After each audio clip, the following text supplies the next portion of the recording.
두려울 때 보이는 아름다움이라는 제목으로 말씀을 나누도록 하겠습니다. 우리가 누군가의 어떠한 잘못된 행동, 잘못된 태도, 잘못된 처신 등을 본다면 우리가 어떻게 해야 할까요? 그런 것을 볼 때 먼저 경고하는 게 좋을까요? 아니면 대가를 치르게 하는 게 좋을까요? 아니면 뭔가 더 잘 지혜롭게 처리할 수 있는 특별한 방법이 있을까요? 저희 집 막내가 한 번은 이런 질문을 저희에게 했습니다. 엄마, 아빠, 왜 한국 엄마들은 애들이 잘못하면 이런 소리를 내요? 미국 엄마들은 안 그러는데 왜 한국 엄마들만 잘못하면 이런 소리를 내요? 왜 자꾸 침이 나와요? 이렇게 묻는 겁니다. 그러고 보니까 이 하는 소리가 한국 사람들만 내는 그런 소리더라고요. 그래서 제가 그거는 엄마가 뱀띠라서 뱀소리 내는 거야 라고 얘기했더니 그러더니 한참 있다가 아니 뱀띠가 아닌 엄마들도 이런 소리를 내요 이렇게 얘기해서 온 집안이 한바탕 웃은 적이 있었습니다. 돌아보니까 한국 사람들만 가지고 있는 이 독특한 문화, 이 시카는 뱀소리 같은 이 소리 안에는 엄청난 신학적 메시지가 담겨져 있는 것을 발견하게 됩니다. 이 짧은 소리, 이 소리에는 경고가 담겨져 있고요. 그리고 회심 촉구의 메시지가 담겨져 있습니다. 그리고 회심하고 돌이킬 때 평화가 임한다라는 그런 메시지가 담겨져 있습니다. 우리 민족의 이 독특한 이 시카는 이 소리는 회개를 촉구하는 아름다운 소리인 것이죠. 오늘 말씀 예레미야 25장의 메시지는 하나님의 경고 또 하나님의 심판의 메시지인데 이 심판의 메시지 안에 아름다운 신학적 메시지가 담겨져 있는 것을 보게 됩니다. 하나님의 그 구속사의 패턴, 심판의 그런 패턴 뿐만 아니라 신론과 죄론과 그리고 종말론 여러 가지 신학적 메시지가 담겨져 있는 것을 보게 됩니다.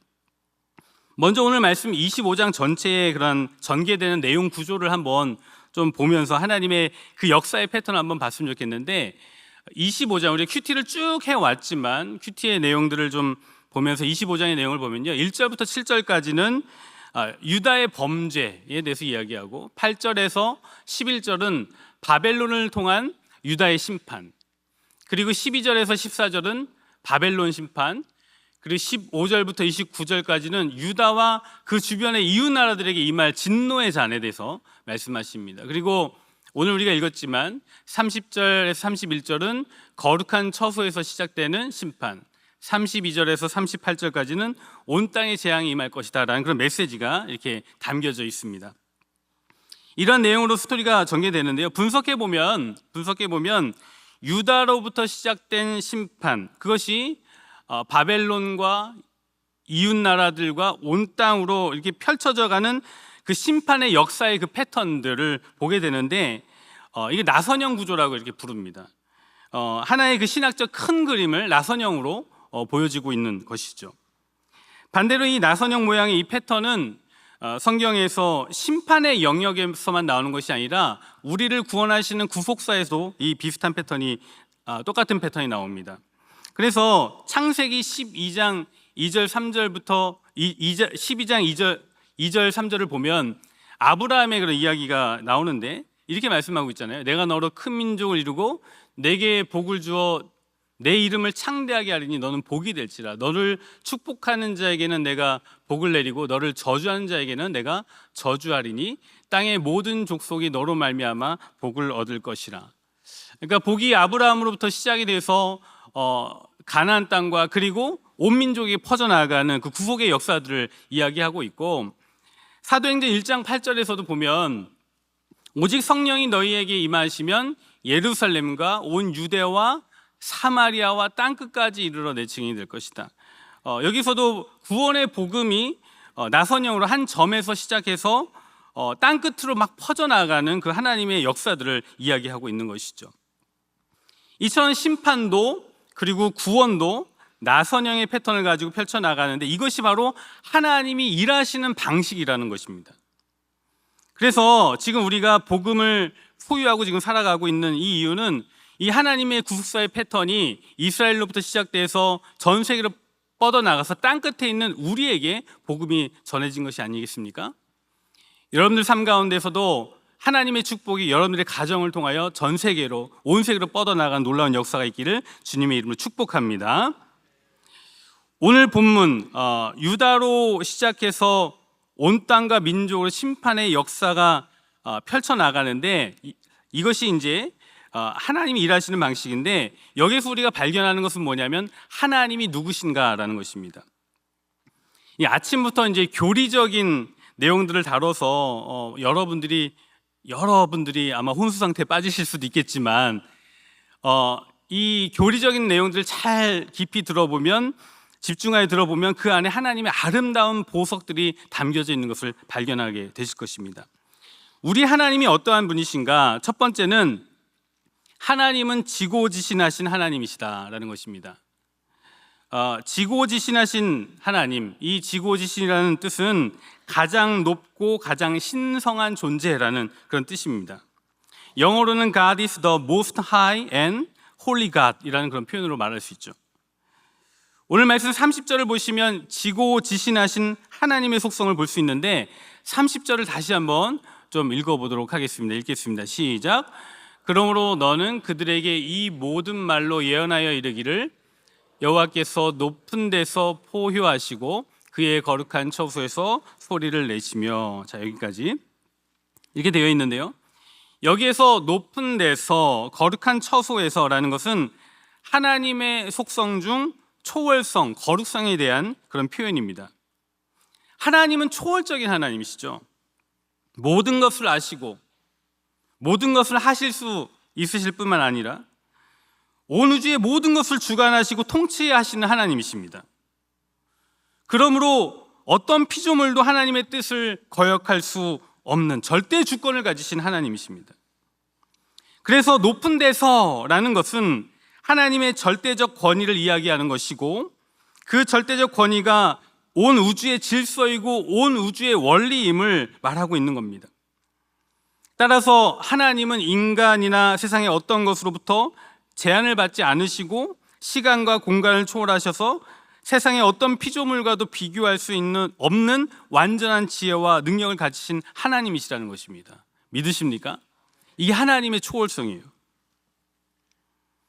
그런데 요즘 현대인들에게 있어서 이런 하나님의 초월성에 대한 인식이 약화되는 것 같아서 많이 안타깝습니다. 현대인들에게 있어서 이 하나님의 초월성이 비합리적이고 비과학적이라고 여겨지고, 심지어 판타지 영화에서 나오는 개념 정도로 이해하는 것 같아서 마음이 안타깝습니다. 그만큼 현대인들의 그 관념에 있어서 영적으로 많이 황폐해져 있다는 것이고, 그리고 하나님을 마음에 두기를 싫어하는 것 아닌가 생각을 하는 것이죠. 제가 어릴 때 이 개념, 하나님은 모든 것을 아시고 아니 계신 곳이 없으신 하나님이시다, 이 진리를 믿었기 때문에 밤에 누워서 잠들기 전에 하나님이 나를 보고 계시다라는 그 느낌을 잊지 못합니다. 마치 천장에서 하나님이 내려다 보시는 것 같은 그 느낌을 잊지 못합니다. 내 마음의 그 더러운 생각 하나하나까지 들여다보시고 읽고 계시는 전지하신 하나님이시라는 그 생각에 두려움을 가졌던 그 모습을 잊지 못합니다. 그런데 요즘 이 시대가 그 초월적인 하나님을 이해함에 있어서 많은 제약과 어려움들이 있는 것 같습니다. 요즘 시대가 이 초월이라는 기준이 너무나 높아지면서 초월적인 하나님을 믿고 인식하는 것이 어려워진 그런 시대라는 것이죠. 여러분, 우리가 살고 있는 이 시대는 과거에는 상상할 수 없었던 초월적인 것들이 너무나 쉽게 구현되는 그런 세상이라는 거예요. 요즘 우리가 사는 시대가 어떤 시대입니까? 일론 머스크가 우주 공간에 인터넷 와이파이를 다 깔아놨어요. 그래서 요즘에는 그 우주 공간에서 쏘는 인터넷 신호를 받을 수 있는 수신기 하나만 있으면 사막에서도 하늘 위에서도 바다 위에서도 전쟁터에서도 인터넷이 다 됩니다. 최근 테슬라가 운전대가 없는 완전 자동 운전, 그것을 구현하는 택시를 선보이지 않았습니까? 운전대가 없어요. 아무런 조작을 하지 않아도 움직이는 택시가 나온다라는 거예요. 이게 어떻게 가능합니까? 인공위성에서 쏘는 인터넷 신호로 차량을 다 통제하고 컨트롤하겠다는 것이죠. 우리가 사는 시대가 이런 시대예요. 그리고 우리가 사는 이 시대는요, 개인의 프라이빗한 것이 하나도 없는 시대입니다. 개인의 자유 너무나 중요하다라고 하지만 실질적으로는 다 통제되고 있는 그런 부분들이거든요. 요즘 스마트폰 안 가지고 있는 사람이 없잖아요. 그 사람의 위치가 다 추적이 돼요. 다 추적이 됩니다. 그리고 소비 행위가 다 추적이 됩니다. 신용카드로 언제 어디서 무엇을 사고 어떤 걸 샀는지 다 체크가 됩니다. 아마존에서 어떤 물건을 검색했는지, 그래서 어떤 물건을 갖고 싶어 하는지 알고요, 그거를 추천을 해줘요. 어느 날 이렇게 어떤 사이트 들어갔는데 여러분들이 내가 검색했던 그 물건들이 막 이렇게 뜨는 거 보면 뭔가 이제 읽고 있다라는 그런 것이죠. 유튜브에서 여러분들이 시청한 그 컨텐츠가 무엇인지 다 기억하고 있습니다. 그래서 여러분들 머릿속에 어떤 정보가 들어가고 있는지 다 알고 있는 그런 시대입니다. 그래서 개인의 프라이빗한 것이 없는 그런 시대입니다. 이런 시대를 살다 보니까 이 초월성에 대한 어떤 기준이 현저하게 높아져 버려서 웬만한 것들은 신기하지도 않은 거예요. 웬만한 건 신기하지도 않은 것입니다. 그러나 오늘 성경에서 표현된 이 높은 데서라는 표현은 우리가 사는 이 피조세계와는 견줄 수 없는, 우리가 경험하고 있는 이 세상의 피조세계의 어떤 경험과는 견줄 수 없는 높은 차원의 영적인 세계에 존재하시는 분이 바로 하나님이시다. 아멘이십니까? 하나님이시라는 것입니다. 그래서 예수님께서 가르쳐 주신 주기도문의 그 첫머리도 보면 하늘에 계신 우리 아버지요, 이것은 모든 피조세계를 초월한 놀라운 하나님의 속성을 이야기하고 있는 것이죠. 그러므로 초월적인 하나님은 죄와 완전히 구별된 거룩한 분으로 완전한 신성을 가지신 분이시고 모든 피조물로부터 경배와 찬양을 받으시기 합당하신 분이시라는 것입니다. 그런 지고지신하신 하나님을 온전히 믿는, 온전히 인정하는 우리 모두가 되기를 주님의 이름으로 축복합니다. 두 번째, 하나님은 이 세상에 개입하시는 하나님이시다라는 것입니다. 30절을 다시 한번 보도록 하겠습니다. 같이 읽겠습니다. 시작. 그의 초장을 향하여 크게 부르시고 세상 모든 주민에 대하여 포도 밟는 자 같이 힘겹게 노래하시리라. 그의 초장을 향하여 라는 표현은 하나님이 먹이시고 입히시는 그분의 초장, 즉 그분이 먹이고 입히시는 이 세상을 향하여 부르시고 말씀하신다라는 것이고, 세상의 모든 주민에 대하여 라는 그런 표현은 하나님이 세상의 모든 주민들, 거느리시는, 다스리시는 모든 주민들 가운데 오셔서 그들에게 회개를 선포하시고 심판을 선포하신다는 말씀이죠. 그냥 멀리 계셔서 아무것도 안 하시는 그런 하나님이 아니라 우리 삶 가운데 친히 오셔서 개입하시고 역사하시는 하나님이시라는 것입니다. 즉 하나님은 높은 데 거룩한 처소에서 우리 가운데 내려오셔서 심판하시고 개입하시는 하나님이시라는 것이죠. 하나님의 개입이 저와 여러분들 삶 가운데 있기를 간절히 소망합니다. 그래서 이 심판을 이야기하시고 있지만 반대로 하나님은 높은 데 거룩한 처소에서 우리 가운데 오셔서 구원하시는 일에 개입하시는 하나님이시라는 것이죠. 빌립보서 2장 6절에서 8절 보면 우리가 아주 잘 알고 있는 그 말씀이 있습니다. 한번 읽어보도록 하겠습니다. 시작. 그는 근본 하나님의 본체시나 하나님과 동등됨을 취할 것으로 여기지 아니하시고 오히려 자기를 비워 종의 형체를 가지사 사람들과 같이 되셨고 사람의 모양으로 나타나사 자기를 낮추시고 죽기까지 복종하셨으니 곧 십자가에 죽으심이라. 아멘. 아들 예수 그리스도를 통하여 인류 구원의 일에 개입하시고 구원의 역사를 펼쳐나가시는 하나님이시다. 개입하시고 역사하시는 하나님이시다라고 말씀하고 있는 것입니다. 셋째, 하나님은 정의를 기뻐하시는 하나님이시다. 정의를 기뻐하시는 하나님이시다. 30절을 다시 한번 보시면 이렇게 말씀하고 있어요. 높은 데서 포효하시고 그의 거룩한 처소에서 소리를 내시며. 포효하시고 소리를 내시며, 저쪽이 이제 볼드 처리가 되어야 하는데, 이 포효라는 단어가 생소합니다. 이 포효라는 표현은 히브리어로 이시아그라는 그런 단어인데요, 이 단어는 큰 사자가 큰 소리를 으르렁거리는 모습을 나타내는 그런 동사입니다. 탐스러운 먹잇감을 목전에 두고 굶주린 그 사자처럼 으르렁거리는 맹수의 모습을 보여주는 것이 이 포효라는 단어입니다. 그럼 하나님은 무엇을 향하여 맹렬하게 으르렁거리며 포효하시는 하나님이신가?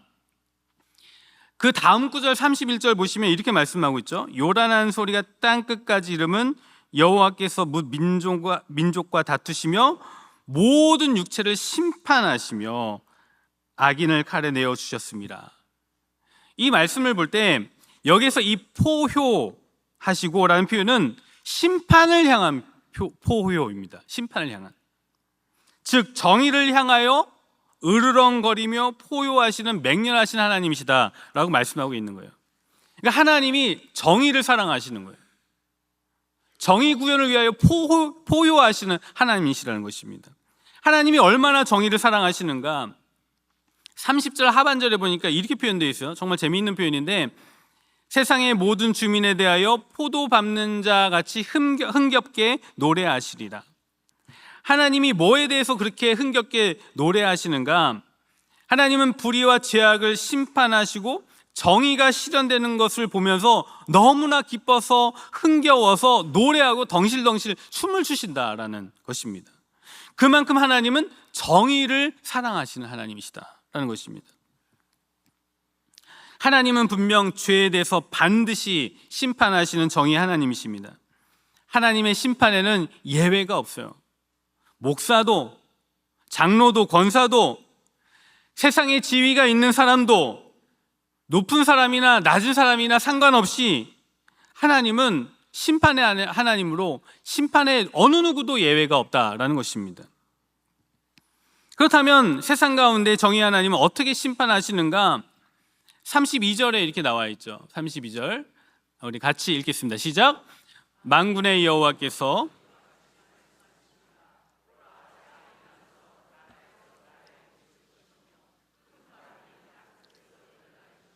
아멘. 하나님의 심판 재앙이 온 땅과 민족 가운데 우주적으로 일어날 것이다 라고 말씀하고 있습니다. 여러분, 요즘 뉴스를 통해서 세상에 일어난 일들을 보면 세상의 심판, 마지막 때가 시작된 것 아닌가라는 그런 생각이 듭니다.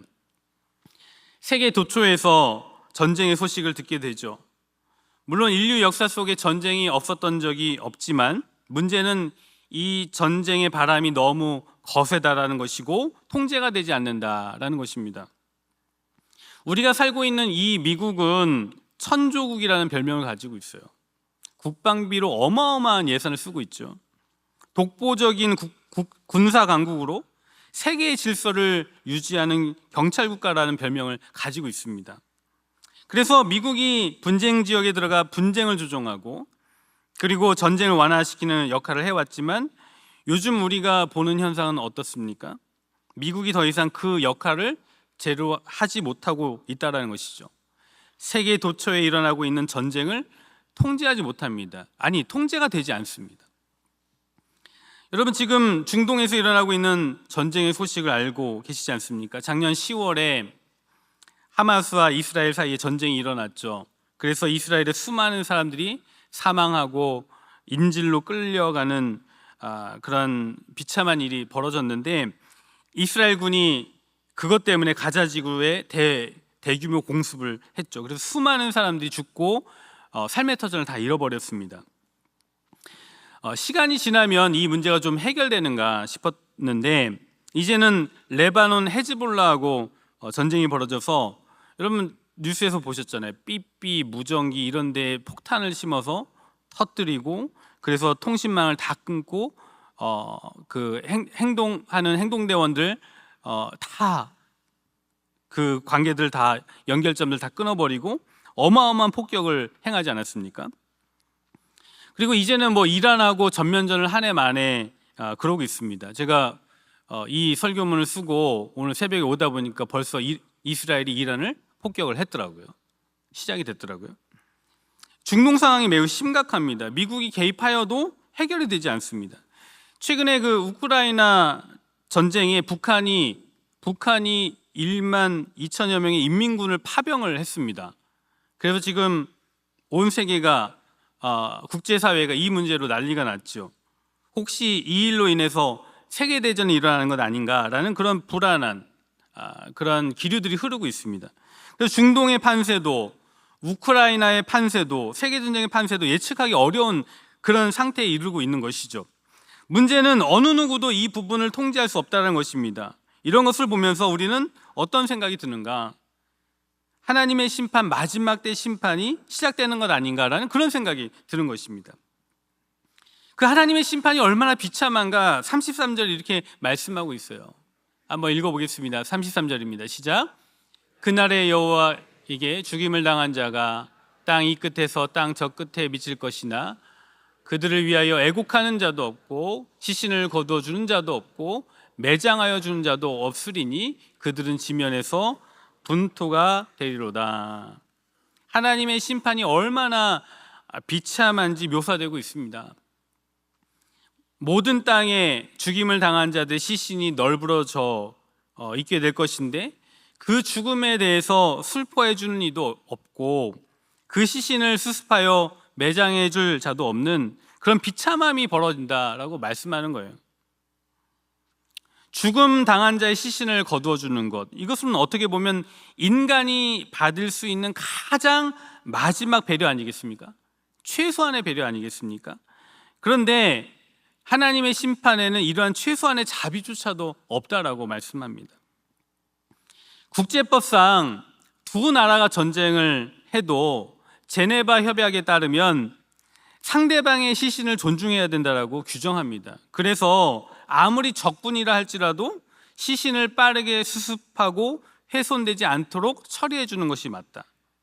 그리고 매장했다 하더라도 그 위치와 장소, 그 모든 것들을 기록하고 전쟁 끝난 후에는 가족들에게 또는 본국에게 알려주는 것이 최소한의 조치라고 이렇게 규정을 하고 있습니다. 그런데 오늘 성경을 보면 그런 최소한의 자비조차도 없는 하나님의 심판을 말씀하고 있는 것이죠.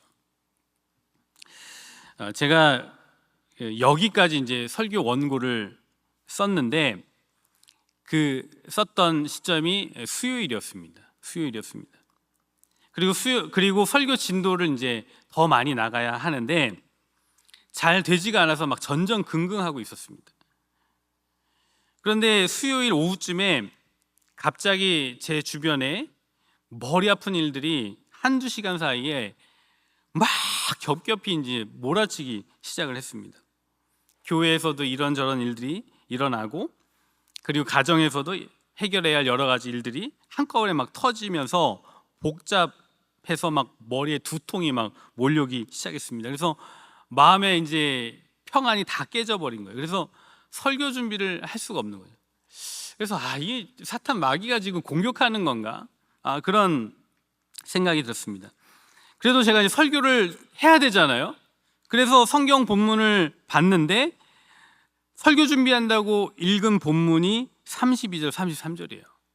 재앙이 나서 나라에서 나라에 미칠 것이며 큰 바람이 땅 끝에서 일어날 것이라. 전 너무 힘든데 지금 그날에 죽임을 당한 자가 땅 이 끝에서 저 끝에 미칠 것이나 그들을 위하여 애곡하는 자도 없고 시신을 거둬주는 자도 없고 매장하여 주는 자도 없으리라.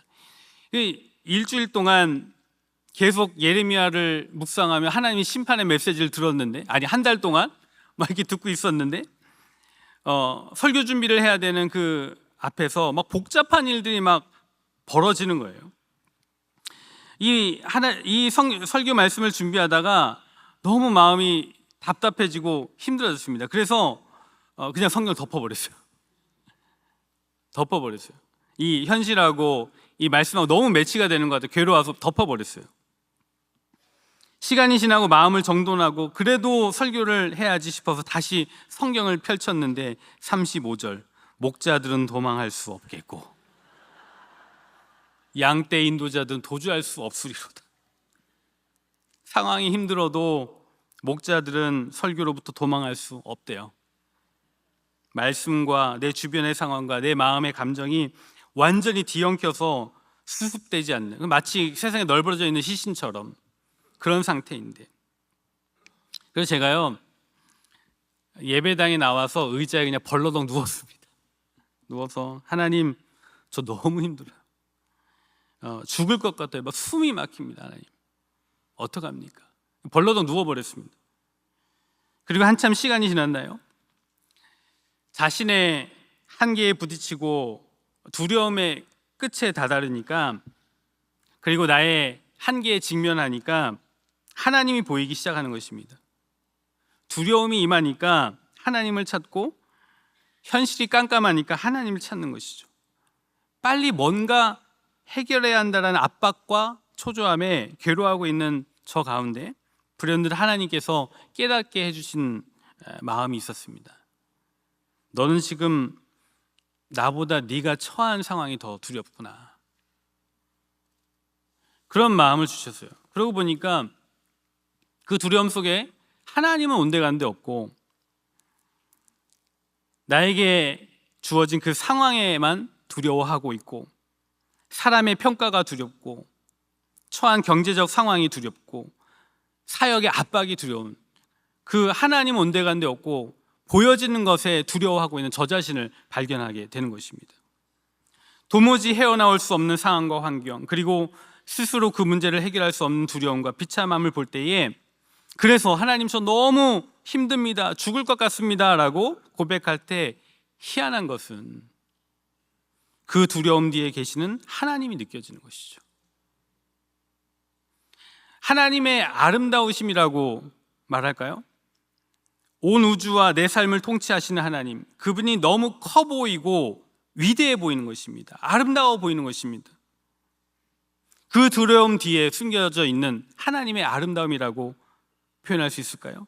그것이 갑자기 느껴지자 알 수 없는 마음의 평안과 안도가 밀려왔습니다.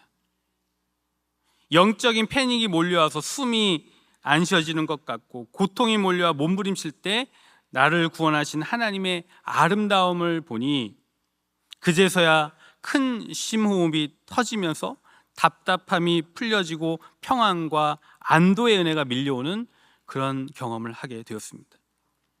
그때 깨달은 것은 뭐냐면, 인생의 위기가 곧 기회구나, 두려울 때 곧 하나님의 아름다우심이 보이는구나 라는 것을 깨달았습니다. 오늘 우리에게 이 심판의 메시지를 주시는 이유가 무엇일까요?